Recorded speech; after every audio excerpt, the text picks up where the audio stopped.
রাধে রাধে বন্ধুরা, তোমরা কেমন আছো? আশা করি তোমরা সবাই ভালো আছো। ঘুম থেকে উঠে বাসি সমস্ত কাজকর্ম সেরে তারপর কিন্তু আজকে ভিডিওটা স্টার্ট করলাম। তো ঘুম থেকে উঠে যেগুলো কাজ থাকে, বাসন মাজা, ঘর মোছা, কাপড় কাচা সমস্ত সারলাম। তো তোমরা হয়তো ভাবতেই পারো যে আমি ভিডিওটা কেন শুরু করিনি।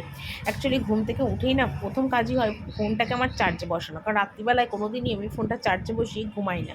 বলে নাকি রাত্রে নাকি ফোন চার্জে দিয়ে ঘুমোতে নেই, ফোন যদি ব্যাটারি ওভার চার্জ হয়ে যায় তাহলে নাকি ফোনটা খারাপ হয়ে যাবে। আর আমার ফোনের ওপরই সমস্ত নির্ভর। আর আমার তো এখন এত কিছু পয়সা নেই যে আমি এখন একটা হুট করে ফোন কিনবো, আর আমাকে কেউ কিনেও দেবে না। তো সেই জন্য এই ফোনটাকে আমি সত্যি অনেক যত্ন করি, অনেক, মানে একটা বাচ্চা শিশুকে যেরকম যত্ন করে না, ঠিক সেইভাবেই ফোনটাকে যত্ন করি। কারণ এই ফোনটার ওপরই নির্ভর করছে আমার ইউটিউব চ্যানেলের সমস্ত ভিডিও করাটা। তো সেই কারণের জন্য ফোনটাকে আমি সত্যি অনেক যত্ন করি। তো যাই হোক, ফোনটা চার্জে ছিল, তো সেই জন্য আমি তখন ভিডিওটা স্টার্ট করিনি। কিছুটা চার্জ হলো, 60% মতন চার্জ হয়েছে। তো তারপরে আমি ফোনটা অন করলাম, নিয়ে ভিডিও স্টার্ট করলাম। আর স্নান টান করে চলে এসেছি। আজকে আমার ঘরের বারান্দাতেই জামা কাপড়গুলো মেলছি, কারণ ওপরে বারান্দাতে জামা কাপড় সব মেলা আছে। তো সেই জন্য আমার ঘরের বারান্দা দিয়ে সমস্ত জামা কাপড়গুলো মেলে দিচ্ছি। শুকিয়ে যাবে, কারণ আমাদের বারান্দাটা তো পুরো খোলামেলা, অসুবিধা হবে না, শুকিয়ে যাবে। তো সেই জন্যে বারান্দা দিয়ে সব মেললাম। তো তারপর দেখো নিচে চলে এলাম, আর এসে কেটে কুটে গুছিয়ে নিয়েছি। বেগুনি হবে, তারপর টমেটোর চাটনি হবে, পটল আলুর ঝোল হবে, পটল আলুর একটা তরকারি হবে, তেল পটল হবে, তারপর তিতবটি হবে। তারপর এখানে দেখো বেসন গুলেছি বেগুনি বানাবো বলে, কারণ আগেই বেগুনিটা করবো, কেন ছেলেকে বেগুনি আর ঘি দিয়ে খেতে দিয়ে দেবো, কারণ বাবু যাবে ঠাকুর ঘরে। একটু তাড়াই করছি। তারপর এতগুলো কেটে কুটে একদম গুছিয়ে নিলাম। তো এখন কদিন ধরে আমাকেই কেটে কুটে গুছোতে হচ্ছে, শাশুড়ি এসে কেটে কুটে গুছিয়ে দিচ্ছে না। তো তারপর ভাতটা বসিয়ে দিয়েছিলাম, ভাতটাও হয়ে গেল। ভাতটা করে নিলাম আগে, কারণ ভাত বসিয়ে না আমি সব সময় কিন্তু কেটে কুটে নিই। ওটাই আমার সুবিধা। ভাত হতে আধ ঘন্টা লাগবে, আর আধ ঘন্টার মধ্যে মোটামুটি আমার কাটা কোটা মানে কেটে কুটে গুছিয়ে নেওয়া হবে। তো সেই জন্য আমি গুছিয়ে নিই। আর ভাতটাকে দেখো এখানে একটু ঝরিয়ে নিচ্ছি, মানে হাওয়া খালাচ্ছি আর কি। না তো ভাতটা না ঢাকা দিয়ে দিলে কী হবে, ভাতটা পুরো জমে গিয়ে গলা গলা ভাত হয়ে যাবে। সেই জন্য আমি রোজই না ভাতটাকে এরকম একটু ঝাঁকিয়ে দিই, তাহলে ভাতটা মানে ঝরঝরা হয়ে থাকে। তো যাই হোক, এখানে তারপর একটু টেবিলটা মুছে নিচ্ছি। আজকে সকালবেলা উঠে আর টেবিলটা মোছা হয়নি, কারণ এসে ভাত বসিয়ে কাটতে বসে গেছি, তাই আর মোছা হয়নি। তো যেহেতু বাবু ছিল, তাই বাবুকে বললাম বাবু একটুখানি ভিডিওটা করে দে। তো সেই জন্য বাবু একটু ভিডিওটা করে দিচ্ছিলো। তো যাই হোক, সকাল সকাল মোটামুটি আজকে বাসি কাজকর্ম সারার পরে, আর আজকে নিরামিষ রান্না, খুঁটিনাটি অনেক রান্নাই আজকে করলাম নিরামিষের মধ্যে। কারণ নিরামিষের রান্না না মানে একটু খুঁটিনা রান্নাই বলতে পারো। আজকাল নিরামিষের দিনে একটু ভাজা টাজা বা বেগুনি টেগুনি না করলে না খেতে ভালো লাগে না। তো সেই কারণের জন্যে খুঁটিয়ে রান্না করলাম। তারপর তাকে এখানে বেগুন যেগুলো কেটেছিলাম ভালো করে ধুয়ে নিচ্ছি বেগুনি ভাজবো বলে। কড়াইতে দিকে তেল দিয়েও দিয়েছি, যাতে তাড়াতাড়ি করে বাবুকে একটু খেতে দিতে পারি, কারণ বেশি দেরি করতে চাই না। কেননা মানে বেলা হয়েছে তো, বাবুর খিদে পেয়ে যায়। সেই সকালবেলা চা বিস্কুট খেয়েছে, তো সেই জন্য চা বিস্কুট খাওয়ার পর বাবু সকালবেলা করে ভাতই খায়। আমাদের বাড়িতে না টিফিনের কোনো প্রচলন নেই। সবার বাড়িতে রুটি তরকারি টিফিন, আমাদের বাড়িতে প্রথম থেকে এখানে কোনো টিফিনের ব্যাপার নেই। সকালবেলা সবাই যে যার মতন ভাত খায়। তার মধ্যে আমার ছেলে আর ভাত নিয়েই খায়। আমি তো আগে খেতাম, এখন খাই না, কারণ শরীর মোটা হয়ে যাবে বলে ভাত খাই না সকালে। তো তারপরে সকালবেলায় যে বাসন কোসনগুলো বেজেছিলাম সেগুলো দেখো এখন একটু গুছিয়ে নিচ্ছি, কারণ সকালবেলায় তো টাইম হয় না। আর এটাই হলো কথা। আর এদিকে আর ভাত খাওয়ার কথা বলতে একটা কথা তোমাদের কাছে বলতে মানে বলবো বলে ভেবেছি। যাই হোক, একটু পরে তোমাদের কথাটা বলছি। এই সকালবেলা ভাত খাওয়ার একটা না গল্প আছে, তো সেই গল্পটাও তোমাদের কাছে আজকে আমি শেয়ার বলবো। তো যাই হোক, একটু পরে বলছি, আগে তোমাদের সাথে কাজের কথাগুলো বলে নিই। তো এখানে দেখো বাসন কোসনগুলো সমস্ত গুছুচ্ছি। আর এত রান্নাঘরটা আমাদের গরম, মানে জানলা দরজা সব বন্ধ থাকে। আর জানলা দরজা খুলে দিলে না গ্যাসের মধ্যে হাওয়া লাগে, তো একটু গ্যাসটা তাড়াতাড়ি পুড়বে। তো সেই জন্য না আমি জানলা দরজাটা দিয়েই না সবসময় রান্নাটা করি। আর তার জন্য কি হয়, মানে ঘর হয়ে যায় গুমোট, আর আমি না রান্না করতে আমার প্রচণ্ড কষ্ট হয়। তো তোমাদের রান্নাটা একবারে দেখিয়ে দিই। এখানে করেছি দেখো প্লেন সাদা ভাত। আজকে খুচরো খুচরো অনেক রান্না হয়েছে। এখানেও আছে উচ্ছে আলু বেগুন, মিষ্টি আলু দিয়ে ভাজা, এটা মুগের ডাল সিদ্ধ, এটা ছেলের পটল আলু বড়ি দিয়ে রুটির তরকারি, এটা তোমাদের দাদা ভাইয়ের পটল আলুর পাতলা ঝোল, একটু হালকা হালকা ভাজা, সব আলাদা আলাদা আজকে হয়েছে। আচ্ছা, এখানে দেখো মিষ্টি আলু ভাজা, আর এখানে দেখো কাঁচা লঙ্কা বেসন দিয়ে ভেজে রেখেছি। আর এখানে আছে ক্যাপসিকামের বড়া আর বেগুনি। সেখানে আছে দেখো মুগের ডাল, টমেটো দিয়ে, এই যে মুগের ডাল, এখানে আছে টমেটোর চাটনি, আর এখানে আছে তেল পটল। এই হলো আজকে দুপুরের মেনু। তো তারপর এখানে গ্যাসটা মুছে নিচ্ছি, যদিও নিরামিষ গ্যাস তবুও মুছে নিচ্ছি, কারণ গ্যাসটা পরিষ্কার না থাকলে দেখতে ভালো লাগে না। আর আমি মনে করি রান্নাঘরটা পরিষ্কার যত থাকবে দেখতেও ভালো লাগবে, মনটাও তোমার ভালো লাগবে। ওই নোংরা অগোছালো জিনিস একদম আমার ভালো লাগে না। তো যাই হোক, নিরামিষ হোক আর আমিষ হোক, আমি কিন্তু প্রতিদিন রান্নাঘরটাকে পরিষ্কার রাখি এবং সুন্দরভাবে গুছিয়ে রাখার সবসময় চেষ্টা করি।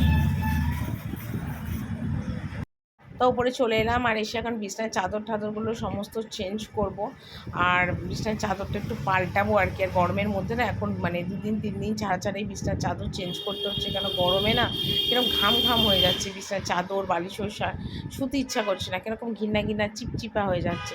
তো সেই জন্য চেঞ্জ করে দেবো।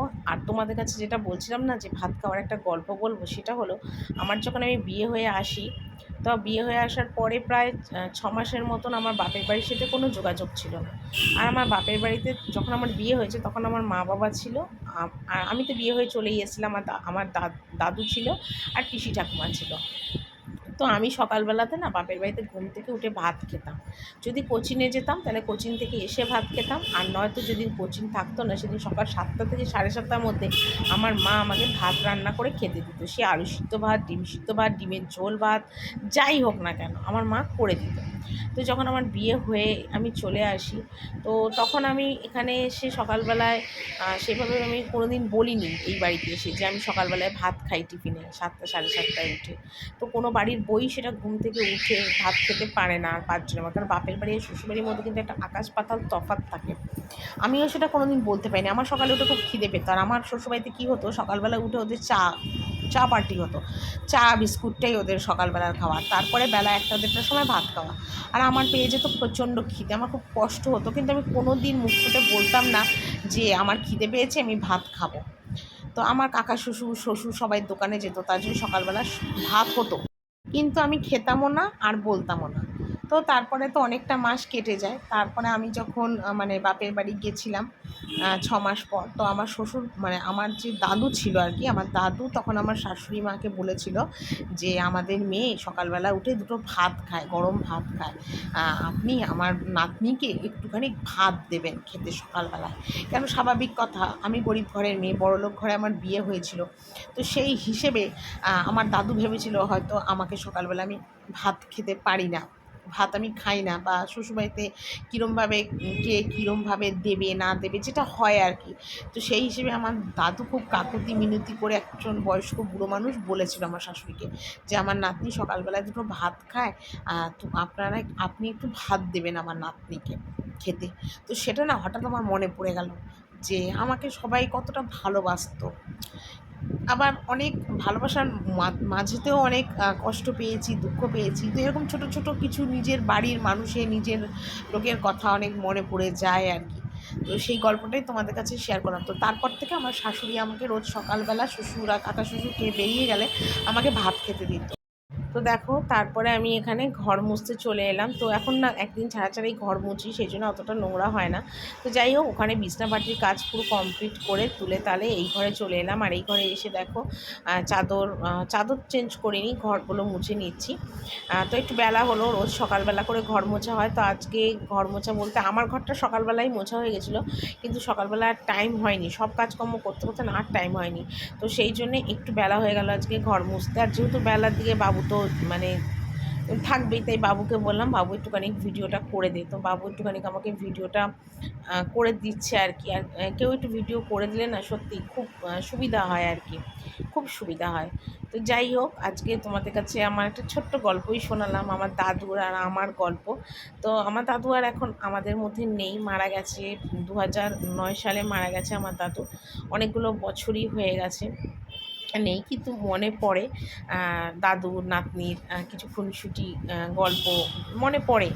ভুলিনি তো কিছুই। আর আমার শরীরে না খুব মায়া, মানুষকে আমি খুব আপন করে নিতে পারি, ভালোবাসতে পারি, কিন্তু হ্যাঁ, যদি সেইখানে আমি একবার কষ্ট পাই, তো সেখানে আমি আর কোনো মতে আর ফিরে যাই না। আমি হলাম এরকম ধরনের মানুষ। আমি এই জীবনে না, মানে আমার বিয়ে হয়েছে আজকে প্রায় ২০টা বছর।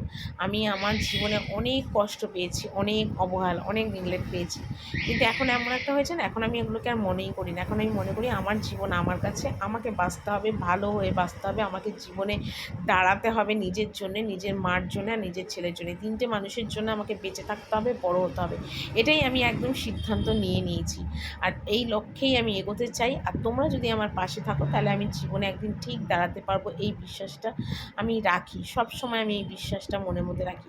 আর আছে আমার মা, আমার গর্ভধারিণী মা তো আছে, আর তাছাড়া আছে আমার মা মনসা, যাকে আমি অনেক ভালোবাসি, অনেক বিশ্বাস ভক্তি করি। আমি জানি সে আমাকে ঠিক আমার পাশে দাঁড়িয়ে আমাকে সমস্ত কিছু থেকে মানে দাঁড় করাবে। এটা আমার বিশ্বাস আমার মনের মধ্যে। তো যাই হোক, এই বিশ্বাস নিয়েই আমি থাকতে চাই আগামী দিনগুলোতে, আগামী জীবনটাতে। তো চলো, এখানে ঘর ঠরগুলো মুছলাম, মুছে নিয়ে এবার আমি একটু স্নান করব। তো একবারে স্নান টান করে চলে এলাম। আর তারপর ফোনটা একটু চার্জে দিয়েছিলাম। এই করতে করতে সন্ধে হলো। তো সন্ধ্যের পরে তোমাদের দাদাভাই এলো, খেতে দিলাম, ও গেল দোকানে। আর এখানে কিছু টুকিটাকি বাসন ছিল, চায়ের বাসন, সকাল দুপুরবেলার খাওয়ার বাসন।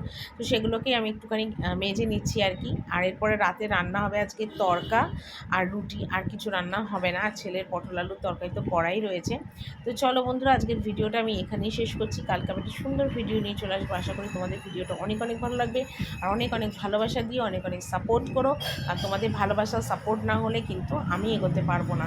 তো সেই জন্যই তোমাদের কাছে একটাই অনুরোধ যে তোমরা আমাকে অনেক অনেক ভালোবাসা দিও আর সাপোর্ট করো। তো চলো, আজকের মতন বিদায় নিলাম। কালকে একটা সুন্দর সকাল থেকে সুন্দর ব্লগ তোমাদের কাছে শেয়ার করব। টাটা, সবাই ভালো থেকো।